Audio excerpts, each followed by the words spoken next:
জি বাংলা চিরদিনই তুমি যে আমার ধারাবাহিকে একটা সময় দেখা গিয়েছিল যে অপর্ণা এবং আর্যর জীবনে ঝড় বয়ে গিয়েছে এবং এই ধারাবাহিকে একটি গুরুত্বপূর্ণ ভূমিকায় দেখা যাচ্ছিল ডাক্তার হিন্দল মিত্রকে, যে অপর্ণার বাবাকে হৃদরোগে আক্রান্ত হওয়ার পর দেবদূতের মতো তাকে বাঁচিয়েছিলেন এই ডাক্তার হিন্দল।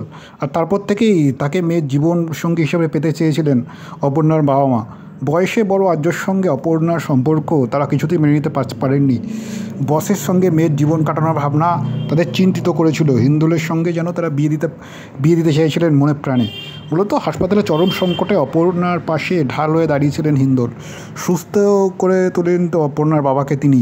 তরুণ চিকিৎসকের ভূমিকায় অভিনয় করতে দেখা গিয়েছিল মৃত্যুঞ্জয় ভট্টাচার্য। ইতিমধ্যেই যে চরিত্রে মৃত্যুঞ্জয় ভট্টাচার্য অভিনেতা হিন্দলের চরিত্রে বাংলা টেলিভিশনের দর্শকদের মন জয় করে নিয়েছেন। অপর্ণা আর্যর প্রেমের মাঝখানে তিনি যেন একজন কাঁটার মতো বিঁধছিলেন। মূলত শান্ত স্বভাবের মৃতভাষী চিকিৎসকের চরিত্রটি দর্শকের চক্ষুস্থল হয়ে উঠেছেন। কার্যত তিনি খলনায়ক হয়ে উঠেছিলেন দর্শকের কাছে। তবে ধারাবাহিক তার নিজস্ব গতিতে এগিয়েছে। অপর্ণার বাবা মা তাকে বাধ্য করে হিন্দলকে বিয়ে করার জন্য, কিন্তু শেষমেশ নিজের ভুল বুঝতে পারে অপর্ণার মা। মূলত যেটা কায়দা করে তিনি নিজেই ভেস্তে দিয়েছিলেন। যিনি একটা সময় চেয়েছিলেন তার মেয়ের সঙ্গে হিন্দলের বিয়ে হোক, তিনি ভেঙে দিয়েছিলেন। বিয়ের মণ্ডপে চালিয়ে দেয় আর্য এবং অপর্ণার প্রেমের মুহূর্ত, তারপরেই ভেঙে যায়। আর বিয়েতে ডেকে বসেন হিন্দল।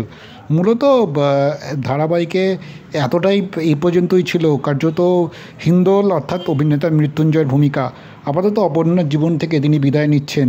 তবে অল্প কয়েকদিনেই দর্শকের মনে আলাদা করে জায়গা করে নিয়েছেন মৃত্যুঞ্জয় অভিনয়। পর্দায় তাকে পছন্দ না করলেও বাস্তবে তার অভিনয় সকলের যে মনে ধরেছিল। আপাতত এই ধারাবাহিকে হিন্দলের পথ চলা শেষ।